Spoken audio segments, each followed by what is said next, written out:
Selamat pagi Ibu Imas. Perkenalkan, nama saya Agnes dari kelas 92. Pada kesempatan kali ini, saya akan menceritakan sebuah cerita yang berjudul Sangkuriang dari Jawa Barat. Selamat mendengarkan.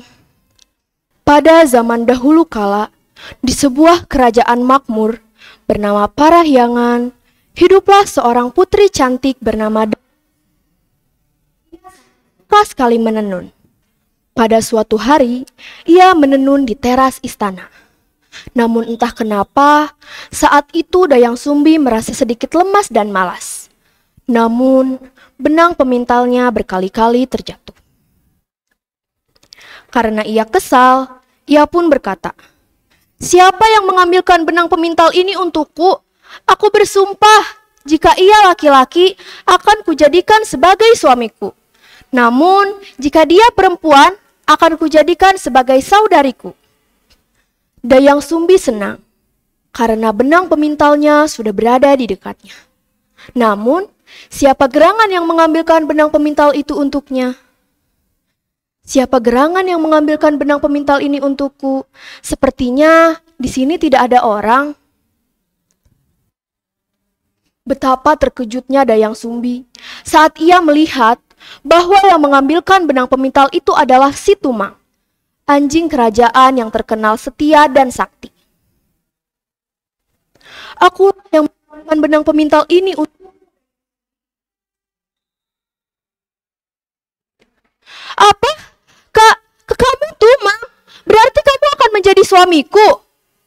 Bagaimanapun juga, Dayang Sumbi tidak dapat membatalkan sumpahnya. Ia pun menikah dengan.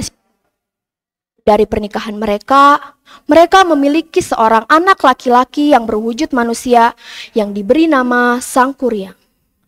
Tumang berpesan kepada Dayang Sumbi supaya tidak memberitahu kepada Sangkuriang bahwa ia adalah ayahnya. "Dayang Sumbi, tolong jangan beritahu kepada anak kita Sangkuriang bahwa aku adalah ayahnya."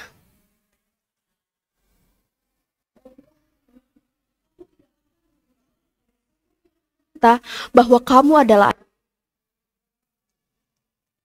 Sangkuriang pun tumbuh jadi anak laki-laki yang cerdas dan lincah. Tumang pun selalu mengikuti kemanapun Sangkuriang pergi. Ayo Tumang, ayo kejar aku, hahaha." "Iya Sangkuriang, aku pasti..." Sangkuriang mengetahui bahwa Tumang adalah ayahnya. Ia mengira bahwa Tumang adalah anjing peliharaan semata. Pada suatu hari, Dayang Sumbi Riang memburu di hutan untuk pesta di istana. "Sangkuriang anakku, pergilah berburu untuk pesta di istana." "Baik ibunda, aku pasti akan mendapatkan daging hasil buruan yang banyak." "Terima kasih anakku Sangkuriang." Sangkuriang pun pergi berburu ke hutan. Namun, sampai hari mulai gelap, ia tidak mendapatkan daging hasil buruan sama sekali. Karena ia kesal, ia pun membunuh si Tumang dan menjadikannya daging hasil buruan.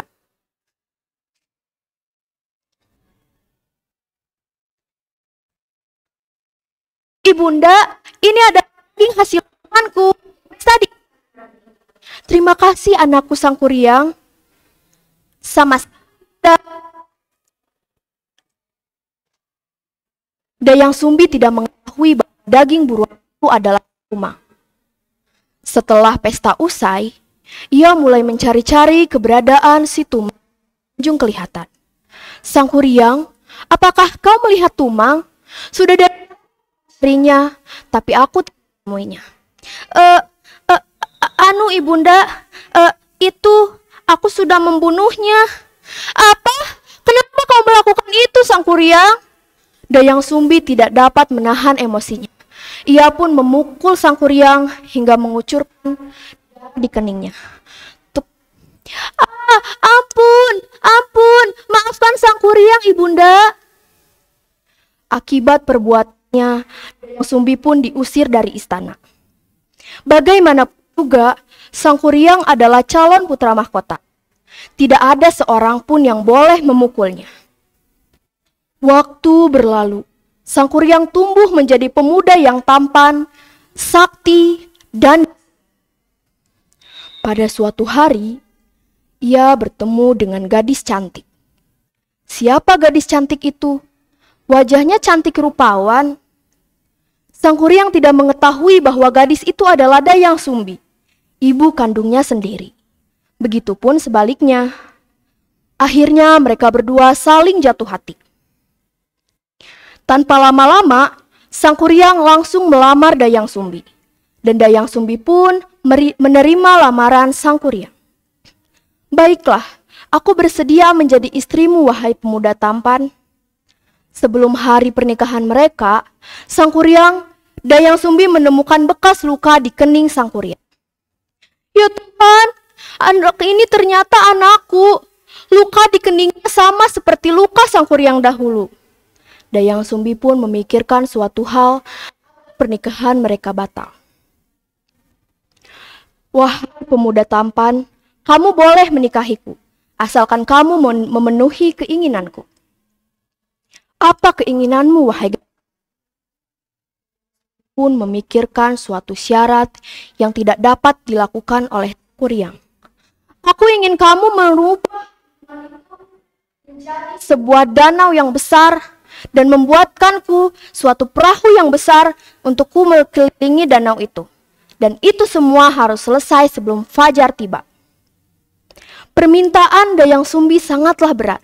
Namun Sang Kuryang tidak ingin kehilangan Dayang Sumbi. Ia pun memenuhi keinginannya. Baiklah gadis cantik, aku akan memenuhi keinginanmu. Sang Kuryang pun mulai mengeluarkan semua kesaktiannya. Ia memanggil makhluk halus dan jin untuk membantunya. Dan kesaktian itu dulu diajarkan oleh ayahnya si Tumang. Dayang Sumbi merasa cemas karena Sang Kuryang hampir menyelesaikan pekerjaannya. Namun fajar masih lama. Bagaimana ini? Sang Kuryang hampir menyelesaikan pekerjaannya, tapi fajar belum juga tiba. Dayang Sumbi berdoa kepada Tuhan secara kusuk agar fajar segera tiba dan Sang Kuryang belum menyelesaikan pekerjaannya. Ya Tuhan, tolonglah percepat fajar. Aku tidak ingin menikah dengan anakku sendiri. Itu tidak mungkin terjadi ya Tuhan. Keajaiban pun terjadi. Fajar datang cepat. Namun Sang Kuryang belum menyelesaikan. Apa? Sudah pagi? Tapi aku belum menyelesaikan pekerjaanku. Sang Kuryang bingung dan kesal. Dia merasa ditipu oleh ibunya sendiri. Lalu ia pun berkata, "Siapa kamu ini sebenarnya? Mengapa kamu menipuku?" Dayang Sumbi merasa sedih mendengar perkataan Sang Kuryang. "Aku ini ibumu, nak. Aku Dayang Sumbi, ibu kandungmu." "Tidak, aku tidak percaya dengan perkataanmu. Tidak mungkin." Karena merasa kesal, Sang Kuryang pun menendang kapal buatannya, jatuh dengan posisi yang terbalik dan berubah menjadi gunung yang hingga saat ini dikenal dengan sebutan Tangkuban Perahu. Sekian dari saya, terima kasih.